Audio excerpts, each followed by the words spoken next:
बाजार में एक सड़क के किनारे शारदा देवी अपनी छोटी सी टोकरी में दिवाली के लिए मिट्टी के दिए सजाकर बैठी थी।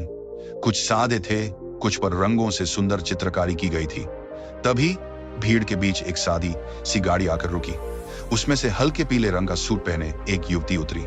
यह कोई और नहीं बल्कि इसी जिले की डीएम काव्या कुमारी थी, जो दिवाली के लिए मिट्टी के दिए खरीदने बाजार आई थी। काव्या की नजर सड़क किनारे दिए बेच रही शारदा देवी पर पड़ी। वह सीधे उनके पास पहुंची और जमीन पर बैठते हुए मुस्कुराकर पूछा, अम्मा ये दिए कितने के हैं? बूढ़ी औरत ने एक पल के लिए काव्या को देखा। उसकी आवाज में अपनापन था, चेहरे पर हल्की सी मुस्कान आई। ले ले बेटी, जो पसंद आए उठा ले। सादे वाले 50 के 20 हैं और रंगीन वाले 100 के 20। काव्या ने दियों को हाथ में उठाया और कहा, अम्मा आप बहुत सुंदर दिए बनाती हैं, ये सारे रंगीन वाले मुझे दे दीजिए। शारदा देवी का चेहरा खिल उठा। दिन की पहली बोहनी होने वाली थी, वह भी इतनी अच्छी। वह जल्दी जल्दी दिए एक कागज के थैले में डालने लगी। तभी एक तेज आवाज के साथ एक पुलिस की मोटरसाइकिल आकर ठीक उनके सामने रुकी। मोटरसाइकिल से एक भारी भरकम शरीर वाला इंस्पेक्टर धनपाल यादव उतरा। चेहरे पर घमंड और होठों पर पान की पीक के निशान थे। उतरते ही उसने अपनी भारी आवाज में कहा, ए बुढ़िया, आज क्या क्या बेच रही है? उसकी नजर टोकरी में रखे सबसे सुंदर, बड़े और रंगीन दियों पर पड़ी। शारदा देवी का खिला हुआ चेहरा मुरझा गया। उनकी आवाज कांपने लगी। जी साहब, दिए हैं। धनपाल ने अकड़ते हुए कहा, हाँ वह तो मुझे भी दिख रहा है। ये जो बड़े वाले हैं सारे पैक कर। थाने में दिवाली मनानी है और बड़े साहब लोगों के घरों पर भी भिजवाने हैं। जल्दी कर, मेरे पास टाइम नहीं है। शारदा देवी के हाथ रुक गए। ये सबसे खास दिए थे जिन्हें बनाने में उन्हें 2 दिन लगे थे। इनकी उन्हें सबसे अच्छी कीमत मिलने की उम्मीद थी।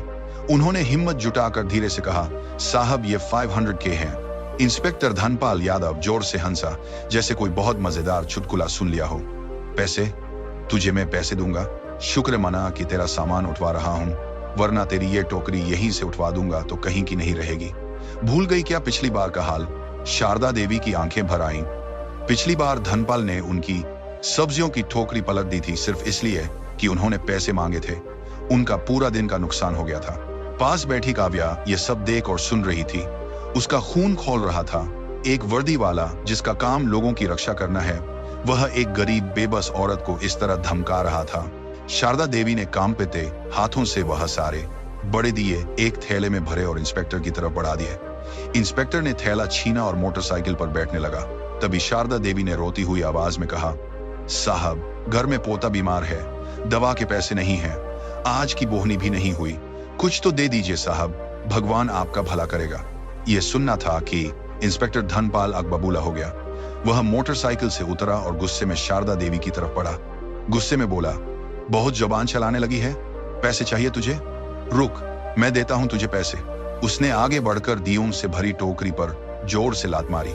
सारे मिट्टी के दिए और शारदा देवी की दिन भर की मेहनत, उनकी उम्मीदें सब एक पल में सड़क पर बिखर कर चूर चूर हो गईं। टूटे हुए दियों के टुकड़े ऐसे बिखरे थे जैसे शारदा देवी का दिल टूटकर बिखर गया हो। इंस्पेक्टर ने गरजते हुए बोला, ये हैं तेरे पैसे, अब अगर कल यहां बैठी दिखी तो सीधा हवालात में डाल दूंगा, समझी? धनपाल यादव गुर्राया और अपनी मोटरसाइकिल स्टार्ट करके तेज से चला गया। पूरा बाजार एक पल के लिए सन रह गया। सबने देखा लेकिन किसी ने कुछ नहीं कहा। सब जानते थे कि इंस्पेक्टर धनपाल से उलझने का मतलब अपनी शामत को बुलाना है। शारदा देवी बिखरे हुए दियों को देखकर बिलख बिलख कर रोने लगी। मेरा सब बर्बाद हो गया है भगवान, मेरी पूरी दुनिया उजड़ गई। मेरी छोटी सी टोकरी जिसमें मैंने अपने पोते के ठीक होने और घर की खुशियों के लिए दिवाली के दिए बेच रही थी, अब मेरा सब छीन गया। ऐसा लगता है जैसे हमारी दिवाली ही चली गई। काव्या का दिल दर्द से भर गया। वह तुरंत शारदा देवी के पास गई और उनके कंधों पर हाथ रखकर उन्हें उठाया। शांत हो जाइए अम्मा, हिम्मत रखिए। उसने आसपास के लोगों की तरफ देखा। सबकी नजरों में गुस्सा तो था लेकिन साथ ही बेबसी और डर भी था। काव्या ने थोड़ी ऊंची आवाज में पूछा, आप लोगों ने यह सब देखा? एक दुकानदार धीरे से बोला, बेटी हम रोज देखते हैं, ये इंस्पेक्टर हर छोटे दुकानदार से सामान लेता है और बिना पैसे दिए ऐसे ही चला जाता है। जो नहीं देता उसके साथ यही होता है। कोई कुछ नहीं कर सकता क्योंकि वह पुलिस वाला है। काव्या ने शारदा देवी को पानी पिलाया, फिर अपने पर्स से 10,000 निकालकर उनकी हथेली पर रख दिए। अम्मा ये रखिए, ये आपके नुकसान की भरपाई तो नहीं कर सकते लेकिन शायद थोड़ी मदद हो जाए। शारदा देवी ने पैसे लेने से मना कर दिया। नहीं बेटी, मैं भीख नहीं ले सकती। तूने मेरे लिए इतना सोचा, यही बहुत है। काव्या ने जबरदस्ती पैसे उनके हाथ में थमाए। ये भीख नहीं है अम्मा, ये आपकी मेहनत का सम्मान है। और मैं आपसे वादा करती हूँ, जिसने आपके ये दिए तोड़े हैं, उसका घमंड भी ऐसे ही टूटेगा। उसे सजा जरूर मिलेगी। शारदा देवी ने नम आंखों से काव्या को देखा। तुम नहीं जानती बेटी, वह बहुत खतरनाक आदमी है। उसके पीछे बड़े बड़ों का हाथ है। तुम इस चक्कर में मत पड़ो, वह तुम्हारा भी नुकसान कर देगा। काव्या बस मुस्कुराई। आप मेरी चिंता मत कीजिए अम्मा, बस आप मुझे अपना पता बता दीजिए। थोड़ी हिचकिचाहट के बाद शारदा देवी ने उसे अपनी झोपड़ी से बने घर का पता बताया। काव्या ने वादा किया कि वह कल उनसे मिलने आएगी और वहां से चली गई। लेकिन उसका दिमाग अब शांत नहीं था। उसके अंदर एक तूफान चल रहा था। एक जालिम इंस्पेक्टर, डरे हुए लोग और बिखरे हुए दिए, यह तस्वीर उसकी आंखों के सामने से हट ही नहीं रही थी। अगले दिन सुबह काव्या अपने ऑफिस पहुंची, लेकिन आज वह अपनी डीएम वाली कुर्सी पर नहीं, बल्कि एक मिशन पर थी। उसने सबसे पहले शहर की एएसपी आलिया राठौर को फोन किया। आलिया एक तेज तर्रार और ईमानदार आईपीएस ऑफिसर थी। काव्या और आलिया की अच्छी दोस्ती भी थी। आलिया, मैं काव्या बोल रही हूँ, एक बहुत जरूरी काम है। क्या तुम 10 मिनट में मेरे ऑफिस आ सकती हो? काव्या की आवाज में एक गंभीरता थी। ठीक 10 मिनट बाद एएसपी आलिया राठौर काव्या के केबिन में थी। सब ठीक तो है? तुम बहुत टेंशन में लग रही हो। काव्या ने उसे कल बाजार में हुई पूरी घटना बताई। कैसे इंस्पेक्टर धनपाल यादव ने उस बूढ़ी औरत के साथ बदतमीजी की और उसके सारे दिए तोड़ दिए। सब सुनकर आलिया की आंखों में भी गुस्सा उतर आया। धनपाल यादव की शिकायतें पहले भी आई हैं, लेकिन कभी कोई पुख्ता सबूत नहीं मिला। वह बहुत शातिर है, मुझे पता है, काव्या ने कहा।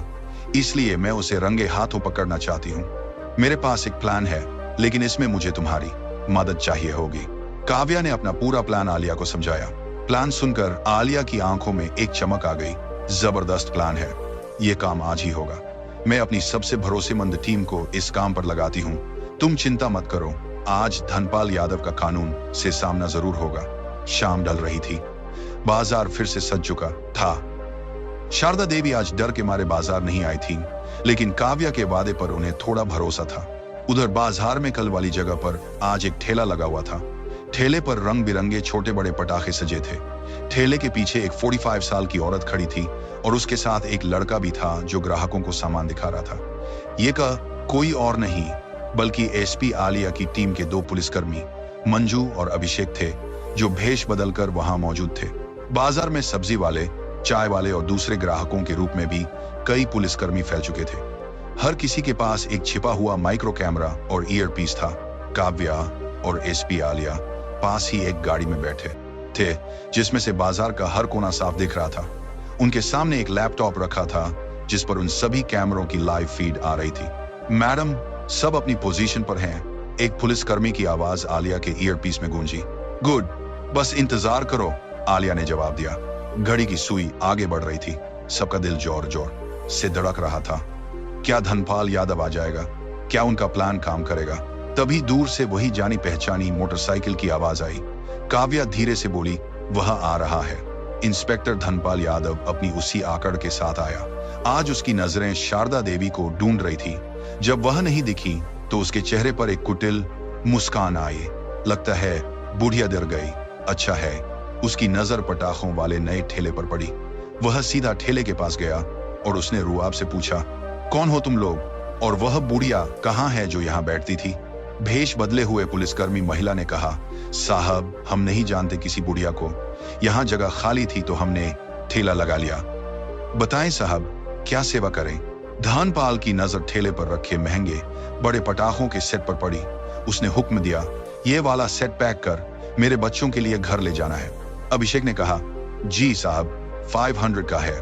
धनपाल ने उसे घूर कर देखा। पैसे? मुझसे पैसे मांगेगा? जानता नहीं मैं कौन हूं तुम लोगों? इस बाजार में धंधा करना है या नहीं?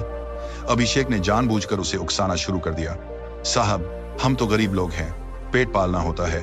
आप तो बड़े अफसर हैं, आप ही रहम नहीं करेंगे तो कौन करेगा? इंस्पेक्टर धनपाल ने अकड़ते हुए बोला। जुबान लड़ाता है मेरे साथ? धनपाल का पारा चढ़ गया। उसने उस आदमी का खोला पकड़ लिया। चल निकल, आज दिन भर में जितनी कमाई की है सब निकाल आज। तुझे मैं बताऊंगा कि पुलिस से जुबान लड़ाने का नतीजा क्या होता है।